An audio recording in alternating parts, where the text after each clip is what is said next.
हाल चाल? उम्मीद करते हैं कि आप खैरियत से होंगे। मर्द दुआ है कि आप हमेशा खुश रहें, हंसते और मुस्कुराते रहें और इसी तरह हमें अपना प्यार दिखाते रहें। बिल्कुल जी, मेरा नाम मुअज्जम अली। मैं हूं तारिक महमूद। मैं मोहम्मद यूसुफ। तो आज हम जिस वीडियो पर रिएक्ट करने जा रहे हैं, वीडियो का टाइटल है great opportunity for India as Japan fall to fourth position in global GDP ranking. तो देखते हैं वर्ल्ड फेयर की वीडियो, काफी चीजें सीखने को मिलेंगी। कौन करते हैं 3 2 1 वीडियो स्टार्ट। नमस्कार and I welcome you all to world affairs. मैं हूं प्रशांत धवन। नाउ रिसेंटली एक बड़ा बदलाव आया है ग्लोबल जीडीपी रैंकिंग में। यहाँ पर आप देख पाओगे ये जो रैंक है ना, ये हर इंडियन ने कई बार देखी होगी। हम लोग अभी रैंक 5 पर हैं। हमारी जो टोटल नॉमिनल जीडीपी है, आईएमएफ प्रेडिक्शन के हिसाब से ये 3.7 ट्रिलियन डॉलर्स के आसपास है। हमारे ऊपर था जर्मनी, उसके ऊपर था जापान, फिर of course China, US. Now in दोनों को चैलेंज करने में टाइम लग जाएगा, 10 साल लग जाएंगे, बट हमारा टारगेट 2030 तक ये है कि रैंक 3 तक तो हम पहुंच ही जाएंगे। नाउ इसी बीच ना एक बड़ा चेंज ये आया है कि जो देश रैंक 3 पे था ये अब फिसल चुका है रैंक 4 पे, और रैंक 4 वाला देश रैंक 3 पे आ चुका है। तो यहाँ पर आप देख पाओगे आईएमएफ ने हाल ही में एक बड़ी प्रेडिक्शन करी है। इनके हिसाब से जर्मनी डिसलॉज कर देगा जापान को as world 3rd largest economy. यहाँ पे आप देख पाओगे IMF projects Japan GDP to fall to world's 4th largest in 2023। Now ये एक बहुत बड़ा चेंज है। इसका इम्पैक्ट कहीं ना कहीं इंडिया पे भी होगा। मेरे हिसाब से एक पॉजिटिव इम्पैक्ट हो सकता है। जापान की जो इकोनॉमी है वैल्यू के हिसाब से बहुत ज़्यादा गिर रही है, क्योंकि इनकी जो करेंसी है ना, इसकी बहुत ज़्यादा पिटाई हो रही है। जी हाँ, जो जापानीज करेंसी है येन, इंटरनेशनली इसकी बहुत पिटाई हो रही है। तो पॉसिबिलिटी है कि जापान की जो ओवरऑल जीडीपी है ये ना ग्रो करे, इसकी वैल्यू भी कम हो जाए। तो डिस्कस करेंगे इस टॉपिक को इन डेप्थ। बहुत कुछ यहाँ पे आपको जानने को मिलेगा, मगर आगे बढ़ने से पहले आपसे पूछूंगा एक क्वेश्चन यहाँ पर ये है कि जब हम जीडीपी को कैलकुलेट करते हैं, बहुत ही इंटरेस्टिंग क्वेश्चन है, एक बार ना अटेम्प्ट करना है इसको कमेंट सेक्शन में। मैं देखना चाहता हूं कितने लोग इसको करते हैं सही। जब हम इंडिया में जीडीपी करते हैं कैलकुलेट, तो हम बेस ईयर क्या मान के चलते हैं? 2004 2005, 2019 20, 2011 12 या फिर 1947 49? कमेंट सेक्शन में करिए उत्तर। मैं देखना चाहता हूं कितने लोगों को इसके बारे में पता है। नाउ ये आपके सामने एक बहुत ही इंटरेस्टिंग टेबल है। यहाँ पर दुनिया के जो मेजर इंस्टीट्यूशंस हैं, चाहे आईएमएफ हो, वर्ल्ड बैंक हो, यूएन हो, इनके हिसाब से दुनिया की कंट्रीज की क्या जीडीपी है उसका डेटा आपको मिल जाएगा। नाउ यहाँ पे आप नोट करना, इंडिया आपको दिख जाएगा। इंडिया की जीडीपी ये दिखा रहे हैं 3.7 ट्रिलियन, बट ये फोरकास्ट है इस फाइनेंशियल ईयर के अंत का। आईएमएफ का मानना है कि इस फाइनेंशियल ईयर के अंत तक इंडिया की जीडीपी 3.7 ट्रिलियन डॉलर से ऊपर हो जाएगी। वर्ल्ड बैंक से आप अगर पूछो तो इनका एस्टिमेट 1 साल पीछे का रहता है। तो वर्ल्ड बैंक कहेगा कि इंडिया की जीडीपी आज भी 3.3 ट्रिलियन डॉलर्स के आसपास है। और वैसे इंटरनेशनली चाहे आप मार्केट एक्सपर्ट देख लीजिए या इकोनॉमिस्ट देख लीजिए, ज़्यादातर आईएमएफ का जो डेटा है उसको ज़्यादा कोट करते हैं। इंटरनेशनली भी आप देखोगे ट्विटर पे और जगह लोग आईएमएफ के डेटा पे ज़रा फोकस करते हैं, क्योंकि आप कह सकते हैं ये ज़्यादा अप टू डेट होता है। नाउ यहाँ पे आप नोट कर पाओगे वर्ल्ड बैंक का डेटा अगर हम देखें ना, तो जापान की जीडीपी ये दिखाता है 4.2 ट्रिलियन, ऑलराइट, वेराज जर्मनी की जो जीडीपी है ये दिखा रहा है 4 ट्रिलियन। आईएमएफ ये कह रहा है कि 2023 में जो जर्मनी की जीडीपी है ये 4.4 ट्रिलियन डॉलर्स हो जाएगी, और जापान की जीडीपी बहुत ज़्यादा कम ग्रो करने वाली है। और इसका रीज़न यही है कि इनकी जो करेंसी है येन, इसकी वैल्यू इतनी कम हो चुकी है कि ग्रोथ इन नंबर्स को ना इंटरनेशनली ज़्यादा रिकॉग्नाइज किया नहीं जा रहा। तो इसलिए बाय डिफॉल्ट अब इंडिया का जो टारगेट है 2000 आप कह सकते हैं 26-27 के लिए, ये जर्मनी नहीं रहा। नहीं तो इससे पहले आपको याद होगा बहुत आर्टिकल पब्लिश होते थे कि इंडिया जर्मनी की इकोनॉमी को बीट कर देगा 2027 तक या 2028 के आसपास। फॉर एग्जांपल यहाँ पे आप देख पाओगे आरबीआई के जो डेप्यूटी गवर्नर हैं माइकल पात्रा, इन्होंने ये कहा था कि जो 4th लार्जेस्ट इकोनॉमी का टाइटल है ये इंडिया को मिल जाएगा 2026-27 के आसपास। फाइनेंशियल ईयर 2026 की ये बात कर रहे हैं। तो अब देखिए जर्मनी हमारा टारगेट नहीं रहेगा। जापान की जिस तरीके से पिटाई हुई है, गिरावट हुई है, अभी ना हम मोस्ट प्रोबेबली अपने एशियन राइवल जापान को बीट कर रहे हैं। ये अपने आप में काफ़ी अच्छी बात है। मैं आपको बताता हूँ क्यों। क्योंकि जैसे ही इंडिया जापान को बीट करेगा, मोस्ट प्रोबेबली लग रहा है कि 2026-27 के आसपास हम कर सकते हैं, और उसके बाद 2030 के आसपास जर्मनी को भी हम बीट कर देंगे। जैसे ही हम जापान को बीट करते हैं तो एशिया में चाइना के बाद हम दूसरी सबसे बड़ी इकोनॉमी बन जाएंगे। अभी हम एशिया में तीसरे स्पॉट पे हैं। देखो, ग्लोबली इंडिया के बारे में सब लोग जानते हैं, इंडिया राइज कर ही रहा है, बट एशिया दुनिया का जो सबसे इंपॉर्टेंट कॉन्टिनेंट है, सबसे बड़ा कॉन्टिनेंट है, सबसे आबादी वाला कॉन्टिनेंट है, वहां पे आप जब सेकंड लार्जेस्ट इकोनॉमी बन जाते हो ना, तो ऑब्वियसली इन्वेस्टर्स का जो इंटरेस्ट है ये जागता है, आपकी जो इंपॉर्टेंस है रीजन में ये भी बहुत ज़्यादा बढ़ जाती है। अब यहाँ पे आपका एक क्वेश्चन ये आएगा कि मगर जर्मनी रिसेशन में नहीं चला गया था? बात चल रही थी कि जर्मनी की जो इकोनॉमी है ग्रो नहीं कर रही, वहाँ पे एक्चुअली इकोनॉमी श्रिंक कर रही है, तो ये जापान के आगे कैसे निकल गए? वेल, देखो, पहली बात तो आपको नोट करनी पड़ेगी कि जब हम पूरे साल के जीडीपी का आंकड़ा निकालते हैं तब उसमें हम 4 क्वार्टर गिनते हैं, ठीक है? एक क्वार्टर होता है 3 महीने का। ना जर्मनी के साथ क्या हुआ है, पिछले 2 क्वार्टर में इनकी जो ग्रोथ रेट है ये नेगेटिव में गई है। हालांकि मुझको ऐड करना पड़ेगा, जो ये नेगेटिव ग्रोथ रेट है ऐसा नहीं है कि बहुत ज़्यादा मतलब डिस्ट्रक्टिव है। ये इनकी जो इकोनॉमी है थोड़ी बहुत श्रिंक करी है बाय 0.3%, तो इसको काफ़ी बार एक टेक्निकल रिसेशन भी कहा जाता है। ऐसा नहीं है कि इकोनॉमी डूबना स्टार्ट कर दिया था इकोनॉमी ने, बट हाँ, टेक्निकली जर्मनी रिसेशन में चला गया था। उससे पहले आप अगर देखो तो जर्मनी की ग्रोथ रेट ठीक ठाक रही थी, तो बाय डिफॉल्ट इसलिए जर्मनी की इकोनॉमी में एक ठीक ठाक जंप देखने को मिला, और उसी जंप की वजह से ये जापान को बीट कर देंगे। और भारत के लिए अच्छी बात यह है कि आईएमएफ ने प्रोजेक्शन ये दिखाई है कि इंडिया कांस्टेंट स्पीड से आगे बढ़ता रहेगा। इंडिया आप कह लीजिए लिटरली एक हाथी की तरह ही है, एक स्टडी स्पीड से ना कॉन्स्टेंटली आगे बढ़ता रहेगा। 2023 में प्रोजेक्शन है आईएमएफ की कि इंडिया की जो जीडीपी ग्रोथ रेट है ये 6.3 रहने वाली है, और उसके बाद भी अगले साल में 2024 में भी ये कह रहे हैं जब जापान जैसे देश 1% ग्रो करेंगे, जर्मनी जैसे देश 0.9% ग्रो करेंगे, और इवन चाइना भी 4.2% ग्रो कर रहा होगा, ऐसे एनवायरनमेंट में भी इंडिया 6.3% की ग्रोथ रजिस्टर करेगा। हालांकि मुझे लग रहा है कि इंडिया मोस्ट प्रोबेबली ये जो प्रोजेक्शंस हैं इनको भी बीट कर देगा, इससे भी थोड़ी सी एक्स्ट्रा ग्रोथ ही दिखाएगा इंडिया। तो ओवरऑल देखिए, जापान के लिए खराब न्यूज़ है, डीमोटिवेटिंग है जापान के लिए। इंडिया के लिए एक बहुत ही ज़्यादा अच्छी अपॉर्चुनिटी है। Second largest economy in Asia, बड़ा टाइटल होता है, India can achieve this in a few years. तो वापस आते हैं अपने क्वेश्चन में जो मैंने आपसे पूछा था कि इंडिया जो अपनी जीडीपी की कैलकुलेशन करता है कि हम जी इतने ट्रिलियन पे आ गए, 3 पॉइंट इतने ट्रिलियन पे हम आ गए हैं, तो ये जो जीडीपी की कैलकुलेशन है इसमें बेस ईयर हम क्या लेकर चलते हैं? तो सही उत्तर यहाँ पे है ऑप्शन सी, 2011-12 का बेस ईयर हम मान के चलते हैं।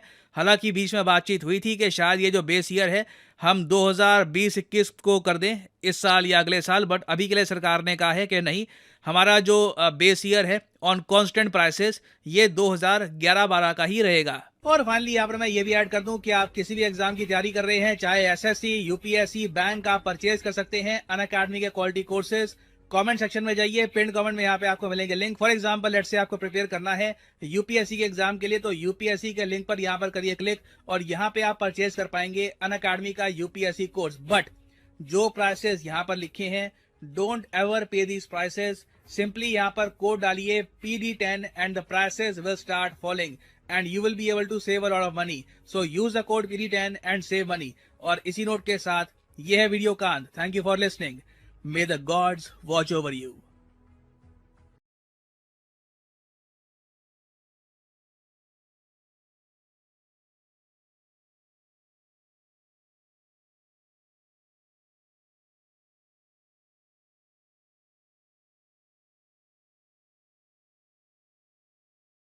चलन जी, वीडियो खत्म हो गई है, और भाई इंडिया के लिए तो एक ना वो एक और जो है वो रास्ता खुल गया है कि चलो, लेकिन ये और खुला भी नंबर कोई वही के है, तौर पर अपने आप ही है, इसमें इंडियन की कोई एफर्ट भी नहीं लगी। और वो हाँ ये सीरियल से नंबर वाइज जो है वो आप हो रहे हैं। अच्छा, यहाँ पर भाई ना मुझे एक डाउट हो गया, क्लियर कर देना अगर किसी भाई को पता हो तो, कि इंडिया तो 2010-11 के हिसाब से देखता है, परसेंटेज के हिसाब से निकालता है, बहुत लंबा है तो ये। उस हिसाब से तो उस दौर के इकोनॉमी में और आज की इकोनॉमी में काफी आसमान का फर्क है। हाँ, तो उस हिसाब से तो ग्रोथ रेट ज्यादा ही दिखेगी परसेंटेज के हिसाब से। अब प्रीवियस ईयर को देखें तो फिर करीब के जो है, हाँ करीब फिर तो मैं कहता हूँ 1-2% ही होनी है ग्रोथ। हाँ उस हिसाब से। और बाकी भाई क्या चाइना की भी उसी हिसाब से काउंट की जाती है कि मगर इंडिया की 10-11 के हिसाब से ली जा रही है। तो उनका नहीं बताया गया तो कि साहब ये- जरा ये- ये जो प्रेडिक्शन हुई है थोड़ी इंडियन ने की है, ये भी तो आईएमएफ ने या वर्ल्ड बैंक ने की है ना। नहीं वो भी तो एक लेकिन उनका मुख्तलिफ बेस डेटा रखता रखता है है। फलाने साल नहीं से डेटा अगर अपडेट आईएमएफ करना ने लेना है तो भाई साहब उन्होंने जो बेस अगर इंडिया 2011-12 ले रहा था दूसरे कंट्री का भी तो वो बेस ईयर है। हाँ हुई ये है हाँ, ये भी प्रेडिक्शन तो एक ही कंपनी कर रही है, एक अदारी कर रहा हाँ, है। ये तो बाकी भाई ये है कि ये जापान की बात करें तो पहले ऐसा था कि जो टेक्नोलॉजी थी वो सिर्फ जापान के पास होती थी, लेकिन अब जो है वो भाई साहब टेक्नोलॉजी यूरोपियन कंट्री के पास भी है। साफ ज़ाहिर है वो मशीनरी जो पहले जापान ही कोई हर कंट्री चाहता था कि भाई चीज़ जो है वो जापानी हो, जी। क्योंकि अच्छी क्वालिटी की चीज़ जापान बनाता था और उसकी मार्केट वैल्यू भी होती थी भाई कि जापानी चीज़ है अच्छी होगी और पूरी दुनिया में वो बेची भी जाती थी। लेकिन अब जो है वो उस उसके कंपटीटर बहुत कंपटीटर आ गए। वो जहाँ हर पर कोई जापानी चाहता है चीज़ कि मिलती मेरी थी, अब चीज़ यूरोपियन भी बेहतर हो, अमेरिकन चीज़ हो, इंडियन हो या कोई अच्छी मुकाबला और भी करते country, हैं उसका वो भाई। मुकाबला करते हैं, बिल्कुल वो अच्छी करते हैं, कोई शक नहीं। अच्छी क्वालिटी की चीजें बनाते हैं। तो भाई अब वो लोग जापान नहीं देखते, अब देखते हैं कि अच्छा फलाना भाई ब्रांड साहब, है। अच्छा मैं तुम्हें बताऊं ये ना हमारी तिजारत बंद है जिसकी वजह से हमारे पाकिस्तानी भाई मजबूर हैं। मजबूर है। नहीं तो इंडिया की बनाई हुई चीजें भी भाई बहुत पायदार हैं, सही बहुत बात है, ज्यादा मतलब अच्छी चाइना से तो क्वालिटी अच्छी है। होंगी। हजार इनकी जो दर्जे गाड़ियां हैं ओ चाइना भाई से साहब, कई गुना अच्छी हैं इंडिया की। यार मैं ज्यादा दूर नहीं जाता, ये जो बीज है बाजरे का बीज एक मामूली आइटम है, हाँ सही बात है। वो भी भाई इंडियन इतनी तरजीह देते हैं ना हमारे पाकिस्तान में उनके बीज को। वो इतना बड़ा बड़ा टिकटा भाई साहब, एक- इतना बड़ा एक बड़ा टिकटा जिम्मेदार था है भाई भाई साहब। साहब। और टायर डिजाइन उनके करते हैं। टायर जो है हाँ। उनकी तमाम कंपनियां भाई लाजवाब है। सही बात है। मैं ऐसे नहीं कह रहा, मैंने तो खुद आजमाए हुए हैं भाई उनके। बिल्कुल। हमारे पाकिस्तान की कंपनियों की निस्बत दुगनी लाइफ है उनकी। अगर ये 10 साल चलते हैं पूरी तो वो उम्र 20 साल लाइफ चलते हैं। टाइम भाई साहब उनकी है, गारंटी इसमें होती है। एक तो कोई भाई शक नहीं, जो इसमें जापान की इकोनॉमी की बात करें तो उनकी जो इकोनॉमी गिर रही है ना उसके पीछे एक मेन रीजन पॉपुलेशन भी है कि उनकी जो यूथ पॉपुलेशन नहीं है youth उनके नहीं है पास, यूथ नहीं और है। हाँ अगर यूथ होती तो भाई साहब और अच्छे से काम होता और जी। भी ज्यादा, क्योंकि वो उस वक्त मैन पावर टेक्नोलॉजी बहुत में कम आगे है। है जिस दौर में लोगों के पास टेक्नोलॉजी नाम भी अजीब लगता था। जी ऐसी वो बात उस है। दौर की टेक्नोलॉजी उनके पास है भाई, बहुत आगे की। लेकिन भाई ये है कि अब जो दुनिया ना वो हर कंट्री में कोई ना कोई सवा शेर है। बिल्कुल कोई शक इंडिया में नहीं। देखा जाए तो भाई इंडिया में एक से बढ़कर एक बिजनेसमैन है और वो भाई जब पूरी दुनिया में अपना ट्रेड कर रहे हैं। कैसे कर रहे हैं भाई, उनका नाम चलता है, दुनिया में काम कर रहे हैं। ऐसी बात तो है। भाई इसी तरह यूरोपियन कंट्री में कितने मिलियनर हैं, चाइना में हैं, अमेरिका में, दुनिया के सबसे ज्यादा तो बिलियनर अमेरिका में मिलियनर हो गए। लेकिन पूरे दुनिया से उधर जा भी तो रहे ना ये भी किधर? जगह। अमेरिका की तरफ रुख कर रहे हैं। चाइना से भी जा रहे हैं, अब इंडिया उसकी से और वहाँ- कंट्री से भी जा रहे तो हैं। जो जापान के के वहाँ सहूलियत जो है ना, टैक्स तो यहाँ पर भी पे करते हैं। सहूलतें होती हैं। हाँ, अब उनको एक बदल बंदा जो बदल पाकिस्तान के में रहता है वो लाखों रुपए टैक्स दे, उसको उसकी जगह नहीं महफूज ना हो यहाँ उस पर। हिसाब से ना सिक्योरिटी मिले ना उस हिसाब से उनको सहूलतें मिले। हाँ तो फिर उसने यहाँ रह अस्पताल में करके जाना है तो करना उसने वो लाखों रुपए लाखों खर्च करके इलाज करवाना है, वो सारा कुछ करे तो भाई अगर स्कूलों की तरफ आए तो बच्चों को कितना खर्चा लाख रुपए फीसें हालांकि भरनी। इतने पैसे इनकम टैक्स पे भी कर रहा है, सारा कुछ जी। करना फिर भी वो सहूलतें ना दी भाई साहब, उसने ऑटोमेटिकली अमेरिका का रुख तो करना है। और एक और भी बात है भाई, जापान के थोड़ा सा पंगा भी चल रहा है ना अभी, चाइना के साथ भी चल रहा है। इसकी वजह से भी होता है कि जब किसी कंट्री के दूसरे कंट्रियों से पंगे चलते हैं तो वो इकोनॉमी पे उसका भी असर होता ही है। बिल्कुल होता है। बाकी भाई इंडिया अगर इसी तरह बढ़ता रहा ना तो भाई साहब आने वाले ना 10-12 सालों में बहुत आगे निकल जाएगा। बिल्कुल। अगर किसी की नजर लग गई तो भाई साहब ये इकोनॉमी जो ऐसे चल रही है नजर ना, नजर नजर लगने के चांसेस नहीं है, क्योंकि हाँ, ये बच के। बहुत सेफ खेल रहे हैं हाँ, भाई। ये भी। जो भी मामला होता है दोनों तरफ लेकिन से भाई देख कर अपना अपनी कदम तरफ वो रखते बात हैं। का ऐसा होता है ना कि एक्सीडेंट जो होता है ना नहीं, अपनी ज्यादा गलती से नहीं खतरा- होता, मैं वाला मानता भी हूँ ठोक देता बिल्कुल, है। सामने वाला हाँ, ठोकने वाला कौन होता है? पाकिस्तान। पाकिस्तान और पाकिस्तान के वैसे पाकिस्तान- दांत टूटे पड़े हैं भाई। तो पाकिस्तान के दांत टूटे नहीं, हुए बिल्कुल उनकी इकोनॉमी को किसने रोके रखा? कोई भी नहीं, चाइना नहीं, ही। पहले की बात कर रहा हूँ नहीं। जो उन पर मुसल्लत जंगे किए हैं हाँ, हमने। ये है कि इन्वेस्टमेंट नहीं आती जहाँ दहशतगर्दी हो हाँ, क्यों। तो किसने रोके रखा? पाकिस्तान ने। अब पाकिस्तान में वो शक्कत बची नहीं, तो चाइना इतनी लेकिन उन्होंने कंट्रोल भी तो किया ना, सख्त तो है लेकिन इंडिया ने जिससे वो भैया control- भाई उनका ट्रेड होता रहता है आपस में, चाहे उनकी जंगें भी, हालांकि जंगें तो नहीं, एक ही हुई है मेरे ख्याल से। सही है भाई, अच्छे से चल रहा है। और इसकी जो मेन रीजन है भाई साहब, इंडिया ने जो स्टार्टअप शुरू किए हैं और जो पीएम मोदी के एकता बहुत भी है भाई सारे, साहब। हाँ पीएम मोदी के जो और ये भी नई इनको स्कीमें हैं ना, मानना पड़ेगा भाई साहब कि उनके पास यूथ है, यूथ, बिल्कुल भाई।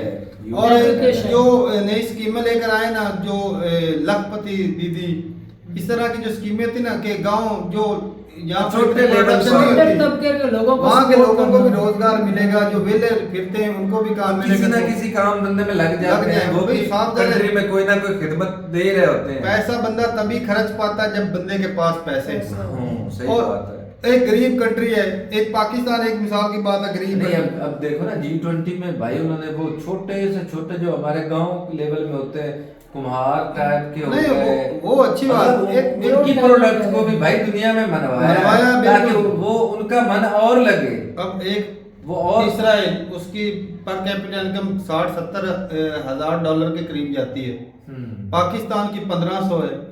अब 60-70 हजार वाले की जो लाइफस्टाइल है वो कैसा होगा बताओ? धासुई होगा, गाड़ी साफ होगी, सुथरा है। उसके पास बंगला जी। होगा, नौकर नौकर चाकर होगा, चाकर, हैं। बिल्कुल। और हमारे जैसे के पास वो सिर्फ आटे की लाइन में लगेगा। ये फर्क होता है भाई साहब, जहाँ पर ज्यादा पैसा था वो खर्च ज्यादा करते हैं, कंट्री को उतना ही फायदा होता है, कोई टैक्स शक भी नहीं। जाता है। जी, ऐसी बात तो है। इंडिया में अब जो है वो चीज है कि लोगों के पास भाई पैसे भी हैं, तभी जो दुनिया की जो बड़ी बड़ी कंपनियां, बड़े बड़े ब्रांड इधर रुक वहाँ करते पर हैं। आते, क्योंकि क्योंकि परचेजिंग भाई पावर है purchasing लोगों power के है पास। इंडिया के पास। तो ठीक है भाई, अपनी राय जरूर बताइएगा कमेंट सेक्शन में। मिलते रहिए वीडियो के साथ, तब तक के लिए इजाजत दें। अल्लाह हाफिज़।